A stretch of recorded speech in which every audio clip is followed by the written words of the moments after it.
Chosen one, I need you to stop everything right now. This isn't just another moment in your day, this is a divine interruption. God has broken through every barrier and spiritual firewall to ensure this message reaches you tonight and not tomorrow, not next week, but in this very hour. If you choose to look away in the next 60 seconds, you might miss the very transmission your spirit has been crying out for over the last several months. This isn't just a video or a post, this is an emergency broadcast from the highest frequency, and deep down, your spirit already recognizes the truth in these words.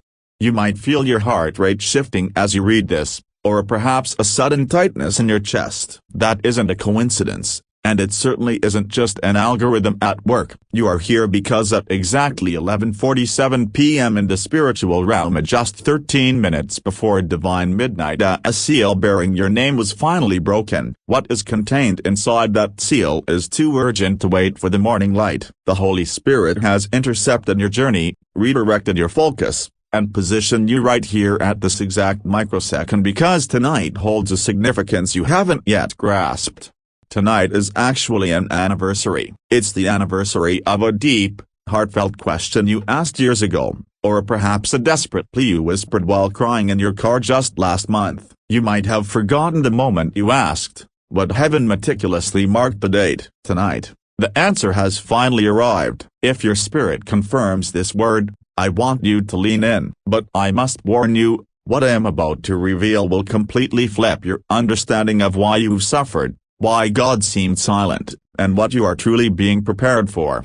The mystery of the locked file. Are you still with me? If so, you've been cleared for a major spiritual download. There are 3 specific transmissions in this broadcast, but if you miss the first one, the others simply won't make sense. You see, there is a file in heaven with your birth name on it, the name your mother spoke over you before you could even talk. That file has been sealed since the day you were born, and tonight, for the first time in your entire existence, that seal has cracked open. However, there is a secret about this file that most people are never told in church. That file wasn't actually sealed by God to keep things from you. It was sealed by you before you ever incarnated into this physical body. Before you took your first breath on this earth, you stood in the courts of heaven and made a specific request. You asked that you wouldn't be allowed to remember your full power too early. You didn't want access to this information until you were strong enough to carry the weight of it. You knew that if you discovered your true identity before being tested,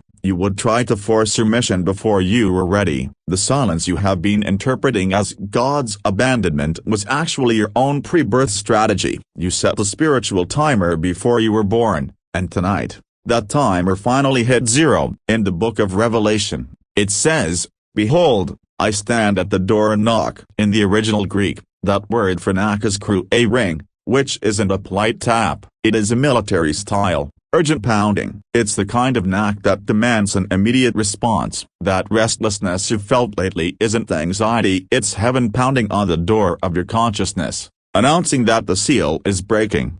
Diagnosing spiritual gaslighting. Before we move deeper, I have to diagnose a condition that many of you are suffering from right now. You aren't just tired or confused, you are experiencing something I call spiritual gaslighting. This happens when you receive real signs, synchronicities, and downloads from heaven, but because no one around you can confirm them, you start to doubt your own sanity. You start to think you're making it all up or that you're simply delusional. If your throat is tightening right now, it's because someone is finally naming the thing that has been eating you alive. Spiritual gaslighting looks like this. You're awake at 2 a.m., your phone glowing in the dark, searching for any confirmation that you aren't crazy. You saw 3:33 on the clock for the 5th time this week, or a stranger said the exact phrase you heard in a dream months ago. You felt God speak so clearly you could have written it down, but when you tried to share it, people looked at you with pity or judgment. So you end up alone in the dark, wondering if you are truly chosen or just desperate for a sign. You might even have the secret,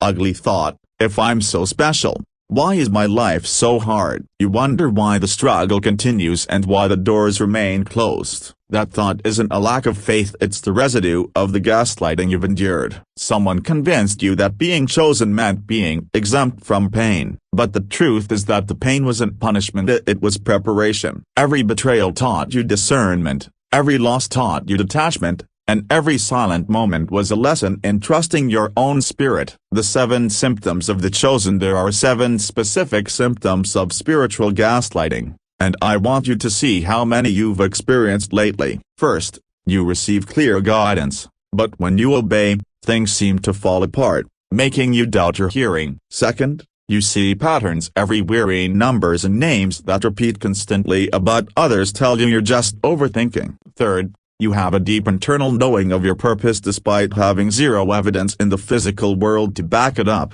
Fourth, you have vivid dreams with instructions that you're too afraid to act on for fear of being wrong. The 5th symptom is feeling energetically different, like you're tuned to a frequency no one else can hear. 6th, random strangers confess their deepest secrets to you for no apparent reason. And 7th, the loneliest one, you feel like you're living in 2 realities at once, the one everyone else sees and the one only you can perceive. If you have all 7, you are exactly where you need to be. It means the veil between you and your assignment is paper thin, and tonight, we are going to tear it open for good. In the book of Jeremiah, God tells him that he was set apart before he was even formed in the womb. Jeremiah's first response was to say he wasn't ready because he was too young. That is the classic response of someone facing spiritual gaslighting. God didn't argue with him, he simply told him to stop saying he was too young. You see, ready is often a lie. You aren't supposed to feel ready, you are supposed to feel chosen. Chosen means you will be equipped at the exact moment of need,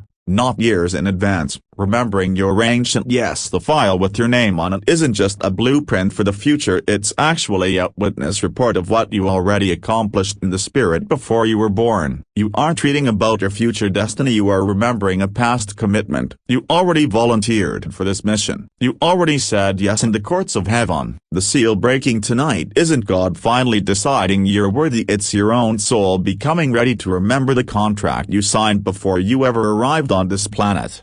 Why was there such a long delay? It's because your nervous system needed time to build the capacity to hold this truth. If you had accessed your full power as a child, your mind might have fractured under the pressure. God, in His mercy, encrypted your purpose until your frequency was high enough to match the message. That moment is happening right now. The Sunday school answer is that God was protecting you, which is true, but the deeper truth is that you ordered the lockbox to stay shut until this very hour.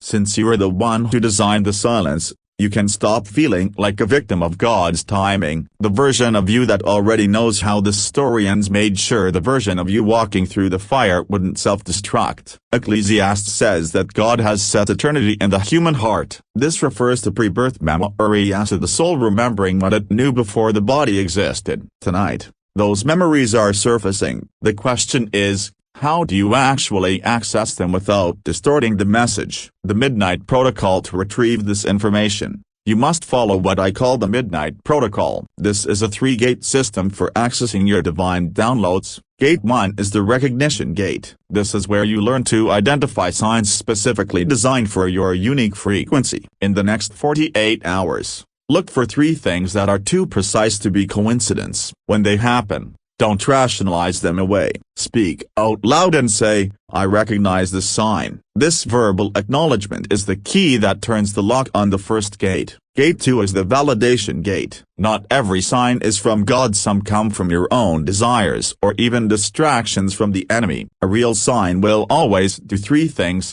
It will bring peace, not panic. It will align with the spirit of truth, and it will require you to grow beyond your comfort zone. If a sign checks all 3 boxes, you have the clearance to move to Gate 3, the transmission gate. This is where you receive the actual instructions and the specific next steps for your life. Gate 3 often opens at literal midnight, up the threshold where one day ends and another begins. This is why you often wake up at 3 a.m. with sudden clarity. Your spirit is waking up during peak transmission hours. Tonight, at 11:47 p.m., I want you to mentally stand at a door of light, knock 3 times in your spirit and simply wait. Don't force an image. Just notice what comes through: a word, a feeling, or a sudden knowing. Write it down immediately, because these downloads can fade if they aren't anchored in the physical. The story of the engineer. You might wonder if this actually works. Let me tell you about a man I call the engineer. He had been stuck in his career for 3 years,